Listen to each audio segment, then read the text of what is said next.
Yes, yes. Yes, Mr. Siddiqui. Please take your seat. Your medium is Hindi. Yes. और सिद्दीकी आप बिहार से हैं और बिहार में अभी जो कास्ट सेंसस है वो अपने मतलब कास्ट सेंसस का मुद्दा बहुत इंपॉर्टेंट होता है एंड कास्ट सेंसस से जुड़ा हुआ मुद्दा एक रिजर्वेशन का मुद्दा है। तो एक बहुत बढ़िया स्लोगन शुरू हुआ पॉलिटिकल पार्टी ने शुरू किया, जिसकी जितनी संख्या भारी उसकी उतनी हिस्सेदारी। तो क्या आपको सिद्दीकी ऐसा लगता है कि हमें प्रोपोर्शनेटली यानी आनुपातिक तौर पर आरक्षण देना चाहिए? इसमें दो बात है। पहला तो संविधान सभा में अम्बेडकर भी प्रोपोर्शनेट रिजर्वेशन के पक्ष में नहीं थे, एडिक्वेट रिजर्वेशन के पक्ष में। और दूसरा जो है sir, can you explain the difference between the term proportionate and adequate?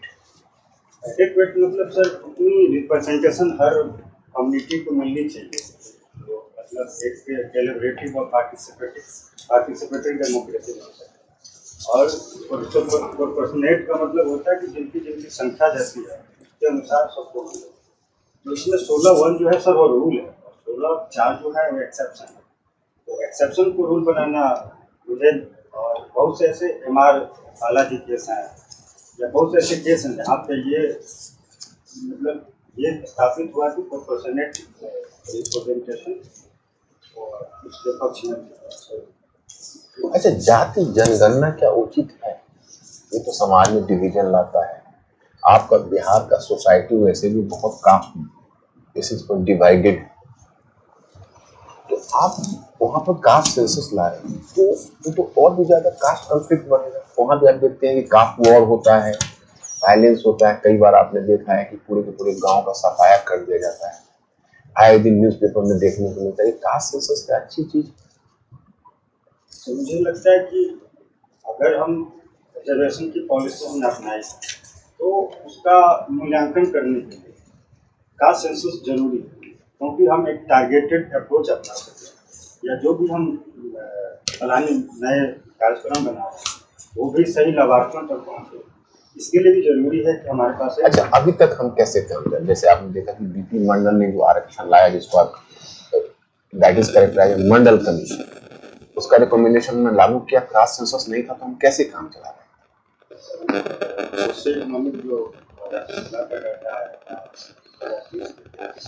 Mandal commission कब लागू हुआ? किस वर्ष में? 2019 से 21 का डाटा और वहाँ पे 52% उनका रिजर्वेशन था, लेकिन 27% उसके बाद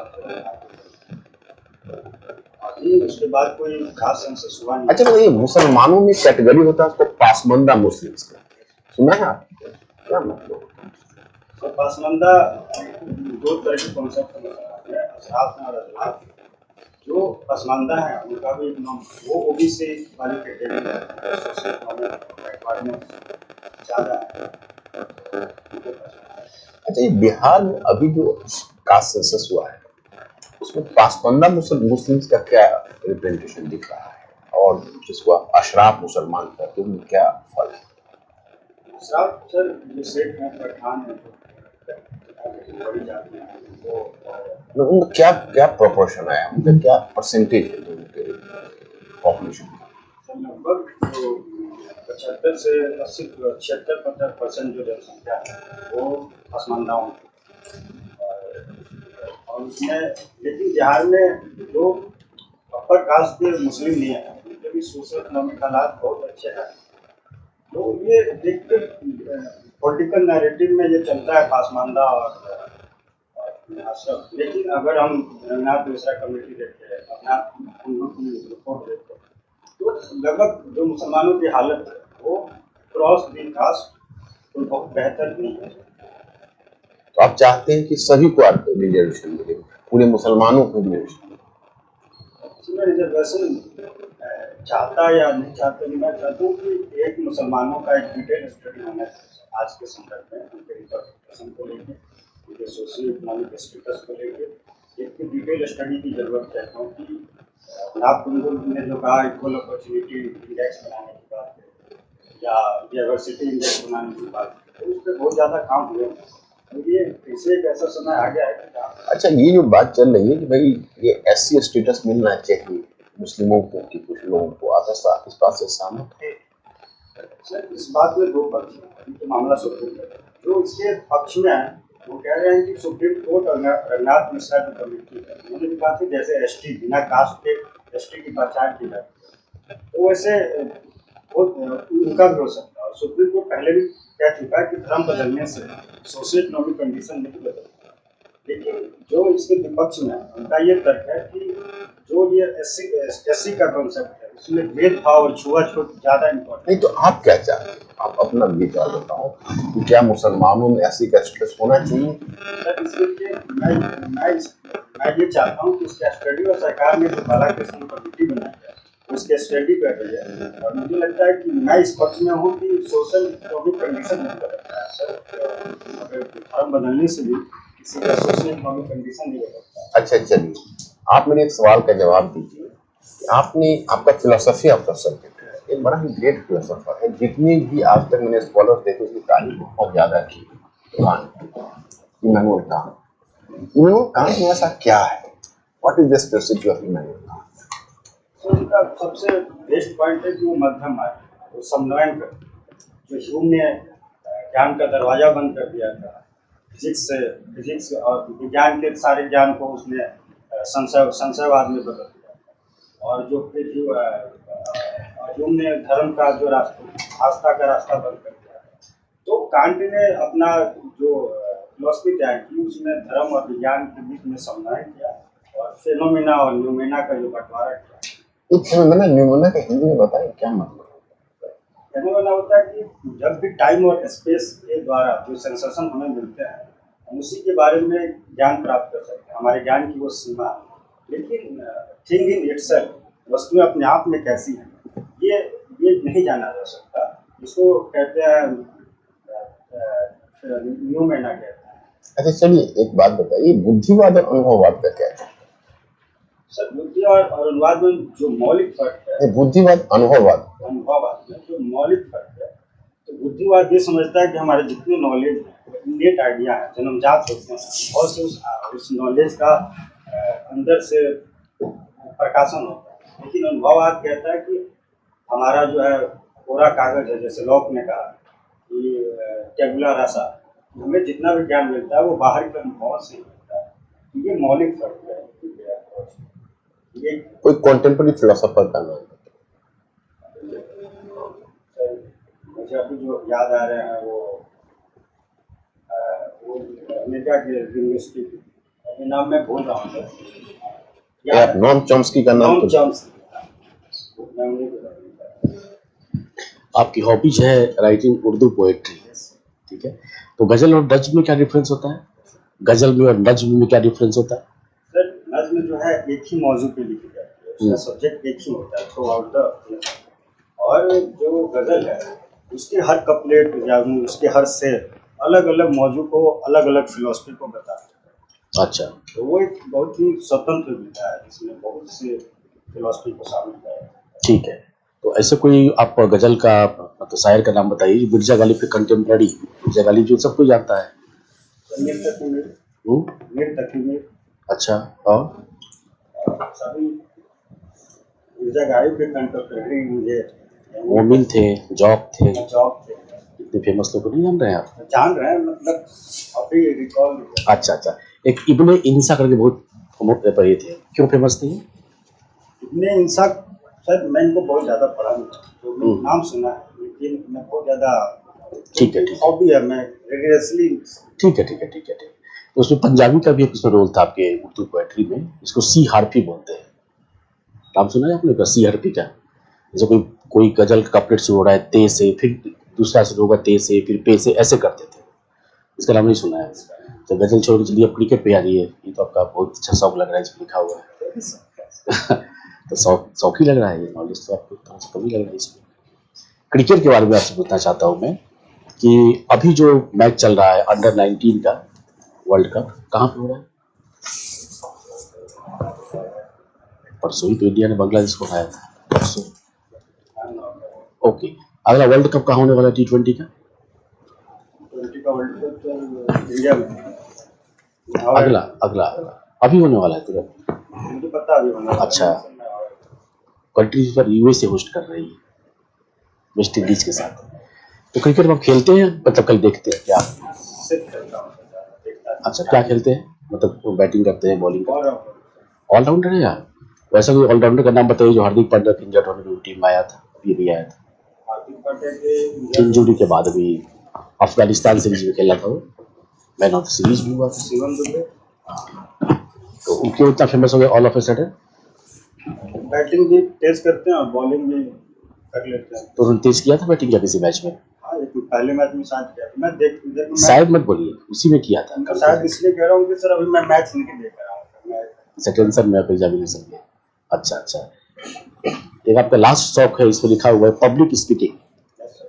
तो ऐसे कुछ पब्लिक स्पीकिंग के कुछ ट्रेड्स बताइए, क्या क्या होना चाहिए या डिफिकल्टी जो आप फेस कर रहे हैं?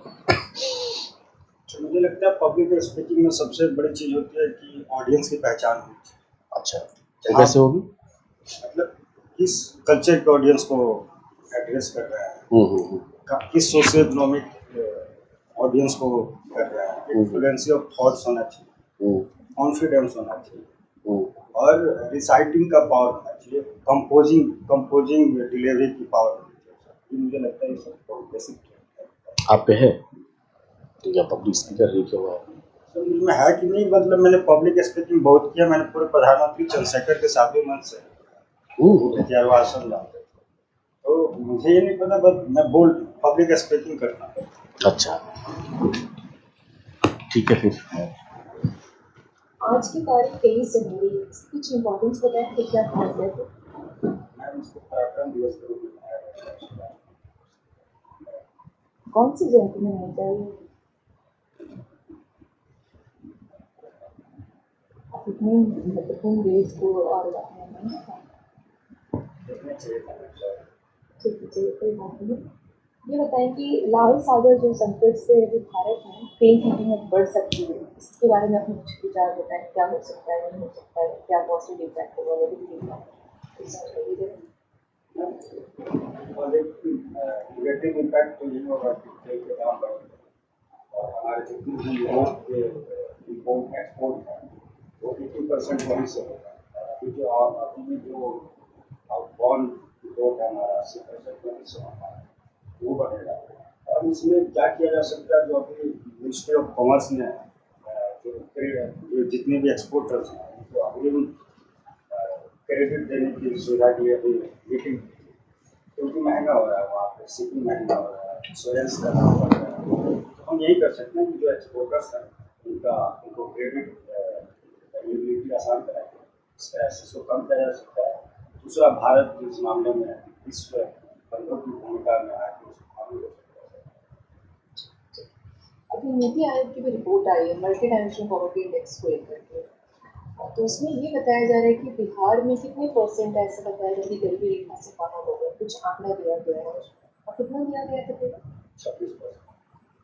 अगर विजिट में देखा जाए, करोड़ में भी बोला जाए, कितना हो सकता है? 12 करोड़ जनसंख्या है, उसके हिसाब से अगर देखते हैं तो ये लगभग 4 करोड़ 5 करोड़ बनेगा। तो आपको लगता है कि हमारी रिपोर्ट के अकॉर्डिंग कितनी गरीबी बाहर आई है? मुझे लगता है कि ये गरीबी बिहार में तो है, लेकिन अगर ये नीति आयोग का जो अपना पैमाना है तो उस पैमाने की दुनिया में अगर क्या पैमाना वैसे NITI Aayog standard of life education है, ये मतलब 3 पैमाने उसके पैमाने बहुत हैं, 3 इम्पोर्टेंट पैमाने जो यूएन भी फॉलो करता है। अच्छा, नेशनल एमपीआई और इंटरनेशनल एमपीआई में कुछ डिफरेंस है? क्या डिफरेंस है? अच्छा ठीक है, आप बताइए, कंटिन्यू कीजिए। लेकिन बिहार का भी जो सर्वे है, यहाँ पे जो 36% आबादी है तो 6,000 रुपये में, तो बिहार में गरीबी तो इस पे जो हमारे सीईओ नीति आयोग के वी सुब्रमण्यम जी, उन्होंने भी कहा कि नहीं, उनका टारगेट रखा गया है कि सरकार एक लक्ष्य रख रही है करीब 11% जो अभी तक दिखाया जा रहा है, तो उससे कम करने के लिए। कितना परसेंट ऐसे रखा गया, उन्होंने कितना सब कुछ बताया है?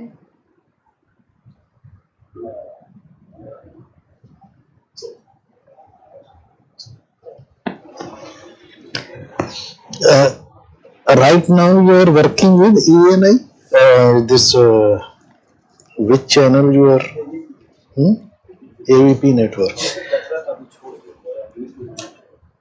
आपने 2019 में छोड़ दिया। अच्छा, इसमें दिख रहा था तो क्योंकि यहाँ परमानेंट दिखा। तो ये बेसिकली फ्रीडम ऑफ प्रेस क्या है? Where it is you see stated in our constitution, and what are your views on it? Article 19 में जो freedom of speech and expression हमसे प्रेस की आज़ादी मिलती है, और उन्हें स्थापक देश में सुप्रीम कोर्ट में भी ये कह दिया कि किसी भी मिस्री तो वहाँ से आता है। फ्रीडम ऑफ प्रेस का मतलब होता है कि प्रेस वो बोल सके जो बोलना चाहता है, अनकंट्रोल। तो ये सारा जो है टोटली अनकंट्रोल्ड अवेलेबल है, या इसमें कुछ सर्टेन रिस्ट्रिक्शंस है? इसमें कंट्रोल और रेगुलेट करता है। जैसे हमारे पास पीसीआई है, प्रेस काउंसिल ऑफ इंडिया है, वो सब रेगुलेटरी करती है। बीआरए है, broadcasting association, advertisement standard association है। तो ये सब सेल्फ रेगुलेटरी बॉडीज है। और जो पीसीआई है वो मीडिया और पार्लियामेंट्री लोगों और कोर्ट से मिली बनी है। तो इसको हम रेगुलेट करते हैं एथिकली, लेकिन कंट्रोल करना हमारी डेमोक्रेसी का इसेंस है। कोई बेसिक फंडामेंटल प्रिंसिपल जिसके बेसिस पे आपको लगे हमारी कॉन्स्टिट्यूशन या सारे ये कहती है कि ठीक है ये restrict, these are supposed to be restrictions on it, can you say something about it? Article 19 जो कंडीशन है, क्वालिटी को लेकर, डिसेंसी को लेकर, इंटीग्रिटी को लेकर, इंटीग्रिटी एंड जो एकता और अखंडता है और पॉलिसी को सुधारना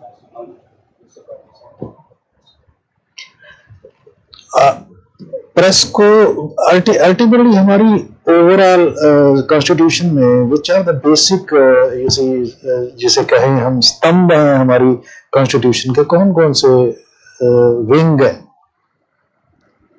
ओवरऑल हमारी कॉन्स्टिट्यूशन में? कितने मेन विंग जिन बेसिक जिसे हम स्तंभ कह सकें वो कौन कौन से हैं?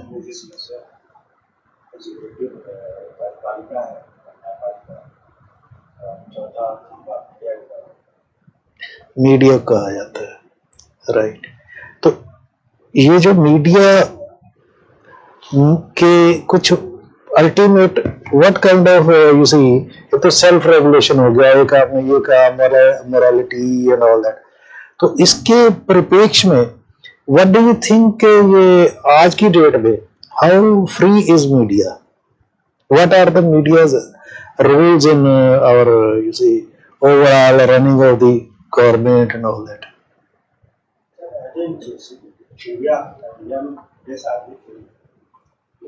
मीडिया की गुणवत्ता में गिरावट आया है, उसके अपने कुछ अंतर्निहित कारण है। तो क्या कारण?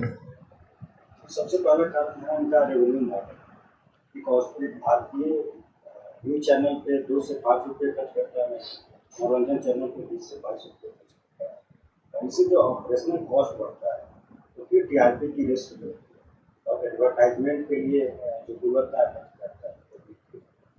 और दूसरा ये हो गया कि जो सोशल मीडिया है, एक राइटर का सर्वे कि ऑनलाइन जो लोग हैं 50% न्यूज ऑनलाइन कंज्यूम करते हैं, तो इससे इनका सोशल मीडिया से भी कॉम्पिटिशन बढ़ा, जिससे कंटेंट में गिरावट है।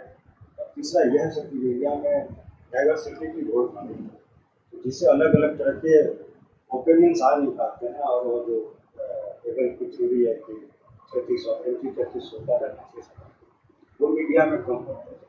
तो क्या इन सारी न्यूज में ओवरऑल मीडिया कहीं ना कहीं कहाँ मिस कर रहा है? What they are doing which they should not be doing? Can you say something? कई बार जो मीडिया कौन सी ऐसी एक्टिविटीज ज्यादा करता है जो उन्हें नहीं करनी चाहिए? मेरा जो अनुभव है, मुझे ऐसा लगता है कि मीडिया में जो प्रेस है क्या है, तो वो ऐसे कंटेंट तैयार करते हैं जिसको आप जर्नलिज्म के शब्द में जानते हैं, सनसनीखेज करता है, ऑब्जेक्टिविटी के साथ बहुत ज़्यादा छेड़छाड़ होता है, और हर न्यूज़ में इतनी सब्जेक्टिविटी होती है कि वो मनोरंजन ज़्यादा बनाने की कोशिश की जाती है। और मुझे ऐसा लगता है कि सर पत्रकारिता इंटेलेक्चुअल लोगों का काम है, उसमें बहुत अच्छे स्तर के इंटेलेक्ट की मांग करता है। ठीक। अच्छा, तो पहले मेरे को ये लगा कि आपका नाम बहुत जबरदस्त है, शहंशाह। आप ये चंपारण से हैं। ये चंपारण का कुछ खास है, चंपारण के बारे में आप बता सकते हैं? चंपारण में सबसे पहले अगर एशियन हिस्ट्री से शुरू करें तो उसका संतत ब्राह्मण में भी चित्र है, जो साधारण नदी है। उसके बाद सभी बुद्ध के महाविश्वकर्मन और महापरिवार दोनों से जुड़ा है। उसके बाद अगर मॉडर्न इंडिया में सुरौली की संधि, उसके बाद चंपारण सत्याग्रह, सारे बहुत इम्पोर्टेंट है। फ्रीडम स्ट्रगल में इसका भी जुड़ा है। चंपारण में आपने महाविश्वकर्मन वगैरह को चंपारण से कैसे जोड़ा? आपने पूरे नेपाल को चंपारण में ले लिया। जो रामपुरवा में आमलक नदी है, तो महात्मा बुद्ध ने वहीं पे घर से आके अपने कपड़े तय उस नदी में स्नान किया। और जो केसरिया जो विश्व का सबसे बड़ा स्तूप है, वो महापरिवार कुशीनगर जाने से पहले एक रात वहीं पे ठहरे थे महात्मा बुद्ध, इसलिए अशोकनवा दुनिया का सबसे बड़ा स्तूप अपने भी लेकिन फिलोसफी में काफी फर्क है, क्यों चीज है इसको? सबसे पहली बात यह है कि मैं सिविल इंजीनियरिंग में गया, तो उस वक्त मुझे इतनी आत्मचेतना नहीं थी कि मैं जब अपने करियर में क्या करना चाहिए, और मैं सिविल इंजीनियरिंग में बहुत ज़्यादा रुचि नहीं हो पाया। जब मैं मीडिया में गया तो मेरा एक्सपोजर बढ़ा, मैं वो शो और कृष्णामूर्ति जैसे लोगों को जब सुनना मुझे अच्छा लगा, जिंदगी की एक्सपेक्ट्स को जानना। मुझे लगा फिलोसफी एक ऐसा सब्जेक्ट है, मुझे कुछ पढ़ना ही है तो पढ़ लूँ। मतलब एक सब्जेक्ट पढ़ के बहुत से चीज़ों को जानने का दिशा खुला, तो इसी ललक में सब ऐसे भी कहते हैं कि आजकल टेक्निकल डिग्रीज के लिए इंस्टीट्यूशन बहुत कम है, डिमांड ज़्यादा है, लोगों को नहीं मिलता है। फिर से टेक्निकल डिग्री लेने के बाद उसको छोड़ के एडमिनिस्ट्रेशन में आने के लिए बहुत लोग कहते हैं कि ये ठीक नहीं है। आपका क्या राय है? सर मैं नहीं कहूँगा आपसे कि सिविल इंजीनियरिंग मैंने अपने आत्मबोध से नहीं किया, फैमिली होती है, मैं पढ़ने में ठीक था तो मुझे भेज दिया गया, कोटा जाओ, IIT की तैयारी करो, कुछ काम मिल जाएगा। हाँ, जिंदगी में कुछ तो वोकेशनल बनाने का है। लेकिन जब मैं गया इंजीनियरिंग कॉलेज में तो मुझे लिखने में रुचि आई, तो मैं लिखता था स्कूल के मैगजीन्स के लिए। और उसके बाद फिर मैं जामिया से आके जब पीएचडी किया तो वहाँ पे लोगों ने कहा कि बहुत अच्छा लिखते हो। मेरे सर को ये पूछना है कि आप पर जो गवर्नमेंट ने स्पेंड किया, आपने तो अब जस्ट फॉर फन आपने ले लिया, अब गवर्नमेंट ने आपको इतना सारा इन्वेस्ट कर दिया, आपने इंजीनियरिंग का एक अच्छा खासा टाइम वहाँ स्पेंड किया, रिसोर्सेस अपने पर लगवाए, अब आप ब्यूरोक्रेसी की तरफ हो गए, तो अब आपके इस ज्ञान का यूज क्या है? दैट इज द वेस्टेज, तो नेशनल रिसोर्सेस का वेस्टेज करवा है सर। आप कुछ वही that is the criticism going on. Sir उसमें दो बात है, मैं तो ड्रीम यूनिवर्सिटी से पढ़ा हूँ, तो मैंने अपने भी पैसे दिए, सरकार ने किए बहुत से चीज़ों में किए होंगे, लेकिन मेरे आने से जो एडमिनिस्ट्रेशन में मुझे फ़ायदा लगता है। जैसे पिछले सुशासन दिवस पे प्रधानमंत्री ने कहा कि प्रशासन और लोगों में दूरी बढ़ती जा रही है, तो एज ए पत्रकार जो मेरा अनुभव है, मैं सिविल सोसाइटी, NGO, प्रशासन और लोगों के बीच एक कड़ी का काम कर सकता हूँ। साथ ही साथ मैं जो अवेयरनेस प्रधानमंत्री ने बताया कि अवेयरनेस बहुत जरूरी है आज करने के लिए, तो लोगों में कैसे कैंपेन करके अवेयरनेस को जगाया जा सकता है, उसमें मैं सक्रिय बनना। ठीक है, वो बाकी आर्गुमेंट्स भी है कि अगर ज्ञान कभी वेस्टेज नहीं होगा, काम में आएगा, वो भी आएगा। अच्छा, आपको अभी वर्ल्ड चेंजिंग, आप टेक्निकल पर्सन है, टेक्नोलॉजी बहुत ही इम्पोर्टेंट हो रहा है। लोगों का एआई के बारे में बात ही हो रहा है। सिंपली एआई का क्या इम्पैक्ट और क्या कंट्रोल करने के लिए क्या करना चाहिए? इसको अनलिमिटेड किसी का कंट्रोल नहीं है एआई का। बाकी सब चीज़ों में गवर्नमेंट का कंट्रोल हो सकता है, इसमें तो कंट्रोल नहीं कर सकते हैं गवर्नमेंट। तो इसका प्लस और माइनस आप क्या देखते हैं? प्लस तो ये है कि प्रोडक्टिविटी बढ़े और हम नए नए आयाम विकास में खोल सकते हैं। और इसकी नेगेटिविटी, लेकिन मुझे ये लगता है कि हम समाज को या बेबी से भरने नहीं दे सकते, तो इसका इथिकल डिलेमा होगा। दूसरा ये है कि अभी जैसे एआई ओपन एआई के जो ऑल्ट सैलमैन हैं, उनको वहाँ के स्टेक होल्डरों ने बाहर कर दिया। ये कैसे, जब ये एमएनसी कंपनियाँ आएंगी तो क्या ये नेशन को चैलेंज करेंगे? तो इसके लिए एक रेगुलेशन की जरूरत है। तो ये हो सकता है कि ये राष्ट्र की समृद्धि को भी चैलेंज करने लगे। और अभी जैसे एआई ने कहा कि वो चुनाव में एआई का इस्तेमाल नहीं होने देंगे, तो बहुत से खतरे भी हैं। और इतना इतना खतरा यही है कि एक दिन ऐसा हो सकता है कि समाज में बच्चे न मिले एआई बेबी। तो इसमें मैं इस पक्ष में हूँ कि सर इसमें एक मजबूत रेगुलेशन होना चाहिए, खासकर इथिकल रेगुलेशन। कहाँ तक जा सकता है? जस्ट वन मोर क्वेश्चन आपको पूछेंगे कि मैं पूछूं कि अभी वर्ल्ड में 3 सबसे इम्पोर्टेंट चैलेंजेस आपको क्या लगता है? तो सबसे पहला चैलेंज मुझे लगता है सर क्लाइमेट चेंज।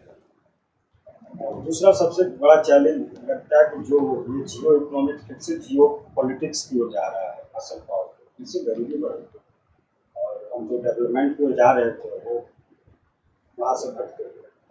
और तीसरा सबसे बड़ा चैलेंज ये लगता है मुझे कि सर अभी भी जो कास्ट जेंडर जैसी चीज़ें हैं उस पर उतनी, ये तो इंडिया का है, सर ने आपसे वर्ल्ड के बारे में वर्ल्ड में रेस जेंडर सारी चीज़ें अवॉइड में पूछा। यस, तो आप उसको क्लियर करिए, आप केवल कास्ट कर रहे हैं। तीसरा सब टेररिज्म भी बोल रहा है। सबका अलग अलग होता है, लेकिन इनइक्वालिटी बहुत ज़्यादा प्रभावित हो रहा है। Thank you. आप शहंशाह के अंदाज में बैठे हुए हैं बिल्कुल। आपके नाम से ही शहंशाह, सर ने इंडिकेट किया कि आपका नाम शहंशाह। ये शहंशाह नाम रखने के पीछे कोई बड़ा उद्देश्य था? पेरेंट्स को मान के चल रहे थे कि आप आईएएस अधिकारी अवश्य बने? मैंने पूछा अपने पापा से कि ऐसा नाम क्या रखना है। मुझे ये भी अच्छा आश्चर्य होता है कि एडजेक्टिव है, ये नाउन है। तो मैंने उनसे पूछा कि आपने ऐसा नाम क्यों रखा, तो वो कुछ खास जवाब देते नहीं है। वो कबीर का एक शेर सुना देते हैं, वो मुझे जो दुआ है ना, चाह गई चिंता मिट्टी में जिसको कछु न चाहिए वो सहनशाह। तो मुझे उनकी उनकी अरे दुनिया में पहला शहंशाह बताइए, पहला शहंशाह कौन हुआ था?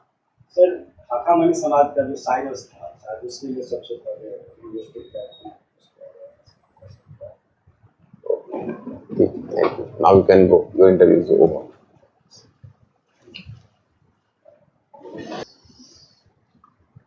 आइए अब शहंशाह जी, अब आपसे हम लोग पर्सनल बात करेंगे। देखिए, नॉलेजेबल तो आप हैं, हम सभी लोगों ने तय किया कि भाई आपकी नॉलेज कैसे तो है, आपने वर्क किया। ये कुछ पहली बार मिला ऐसा ना, मैं समझ नहीं पाया। यहाँ रखना होता है और एक बटन पे हाँ, ऐसे जब भी एंटर करो हाँ जी बता दें। तो आपने ठीक किया। कुछ एक दो क्वेश्चन में क्या है, तो आपका कहीं इंटेंशन कोई खराब नहीं था। एक दो क्वेश्चन में आपने ना भी बोल दिया, ऐसे मेरे क्वेश्चन था, जैसे आप नहीं जानते तो सुभाष चंद्र बोस वाले में तो सवाल किया, चाहे एनएमपीआई पर ही उन्होंने पूछा, कुछ वर्ल्ड और इंडियन वो आपने क्रिकेट वाले पर आप हॉबी है तो जो उन्होंने पूछा था बड़ा फंडामेंटल चीज, वो आपको पता होना चाहिए। वो आपने मीडिया वाले पर बहुत बढ़िया जवाब दिया, सर के एआई पर भी आपने जवाब दिया बहुत अच्छा। हमने भी जो सवाल आपसे किए, आपने कुल मिलाकर जैसे जाति जनगणना वाले में उसमें एक दो पहलू और आपको आना चाहिए था, लेकिन आपने वर्केबल आपने नॉलेज वहां पर दिखाया है। आपने आरक्षण पर भी सही स्टैंड लिया, मुसलमानों के ऊपर आपने, लेकिन जैसे अशराफ और अजलाफ वाले पर था तो अशराफ की स्थिति खराब है, तो ऐसा कुछ करने के लिए अजलाफ और असलाफ में फर्क है, वो सबसे बड़ा सोशल फर्क होता है, सोशल पैरामीटर होता है। इसलिए बोलना मेरा अपना एक्सपीरियंस है। हाँ। मैं बहुत अच्छे फैमिली से नहीं हूँ, मैं अशराफ हूँ शेख। हाँ और ऐसा लोग समझ लेते हैं कि शेख अरब से आए, ऐसा नहीं है। हमारे भी बाप दादा SC/ST में होंगे या कुछ होंगे, उन्होंने किया होगा। हम कहीं देखने से भी सीख नहीं लेते। हाँ, तो आपको बोलना चाहिए कि असराफ और अजलाफ इन दोनों के बीच का जो लाइन ऑफ डिमार्केशन है वो धुंधला हो गया, ये दैट इज मतलब वो अब धुंधला हो गया। बहुत सारे अजलाफ वाले भी असराफ कैटेगरी में चले हैं, but in actual sense they are not असराफ। ऐसे आपको वो चौथा जवाब ठीक है, चाहिए कि आप सिंपल है, कहीं एरोगेंस जैसा अच्छा लगता है कि सामने वाले पूछने वाले को आपको पोलाइटली, आपको डिफर भी करना है तो पोलाइटली करना, मतलब सॉरी सर, चाहे यहाँ पर थोड़ा मेरा पॉइंट अलग है, right to be polite as much as possible, arrogance कहीं नहीं। बाकी तो ठीक है। एक तो बटन जब आप एंटर करते हैं ना, फीडबैक है। तो आपको थोड़ा सा जब आप एंटर करते हो तो बटन जो है वहां से जब बंद करके आए, जब आना है ये नोट करो, थैंक्स। और यहाँ बैठ के अपना बटन ये खोलिए ऊपर वाला, ये आप बता रहे हैं। बैठ के फोन हाँ, पहले जब आप एंटर करते हो एक्चुअली आपका ऊपर वाला बटन बंद, एक बटन बंद करना है, ऊपर वाला नीचे वाला। नीचे, हाँ, यहाँ बैठ के खोल दीजिए। जैसे उधर से आए बटन आए, एक सेकंड उन्हें आपके दो प्रैक्टिस कर लेना चाहिए, पता चला जहाँ 5 मिनट तक बटन ही नहीं। तो सर हमारे और ऑफिसर है, सब पता है। और बाहर जाते समय आप जो है ना थैंक्स करके, रिस्पेक्टफुली थैंक्स करके जाइए। थोड़ा धीरे बोलना हो गया आपको। चलिए बाकी अच्छा है, ओके। सर इसमें दो सर आपसे मैं कितना जवाब देना चाहिए, लंबा छोटा, मतलब कोई मेरा लंबा हो रहा था या छोटा? नहीं, आपका जवाब का लंबा ठीक है। आपको कुछ पूछना है हमसे? आपको मैं पूछ रहा हूँ कि मतलब जवाब कैसे पॉइंट वाइज देना ज़्यादा अच्छा? पॉइंट वाइज देना चाहिए। ये सिविल इंजीनियरिंग एक सब्जेक्ट है IUS में। तो आपने जो छोड़ा तो आप वो ठीक जवाब दिया। जब आप सबने सिविल इंजीनियरिंग के बारे पूछा आपने इंजीनियरिंग पर क्यों इतना ये किया, तो उसमें आपका जो जवाब आ रहा था, आप कह रहे थे आपका उसमें एब्स्ट्रैक्ट बातें कर रहे थे। तो कंक्रीट बात ये करना चाहिए कि मैं एडमिनिस्ट्रेशन में जाऊंगा तो यहाँ फ्लाईओवर बन रहा होगा, वहाँ वेस्टेज रोकूंगा, यहाँ रोड्स बन रहा होगा उसकी डिजाइनिंग करवाऊंगा, सब कुछ कंक्रीट बताइए। आता है कहिए सिविल इंजीनियर समझ में ही नहीं आता। नहीं, वो मत कहिए। तो आप जब BE किए हैं तो ये मत कहिए। आप बताइए ना, आपके डिग्री तो आपके पास है ना, उसमें तो तो आपने नहीं किया है ना। अब कहिए कि वो वहाँ कौन सा पुल बनवा रहे हैं। ओके सर मैं आपसे पहली बार मिल रहा हूँ सर, मतलब अभी तक जो इंसाइट मेरी बनी है उसमें आपका बड़ा योगदान है सर, तो मैं आपको शुक्रिया बोलना चाहता हूँ। बहुत अच्छा, वेरी गुड। आपका पास्ट और प्रेजेंट सीरीज देखते हैं ना, मेरा पढ़ने का तरीका थैंक ये बड़ा लकी सेक्टर आपका होगा, देखिए। ओके, बस थोड़ा पॉलिश। बहुत ईमानदार है आप, सच्चे शेख। हसमुख भी है। नहीं, मुझे ये चीज़ नहीं है, आप बहुत आपकी बहुत अच्छी क्वालिटी है और आप आगे जाएंगे। हो गया आपका, ऑल द बेस्ट। चलिए ऑल द बेस्ट।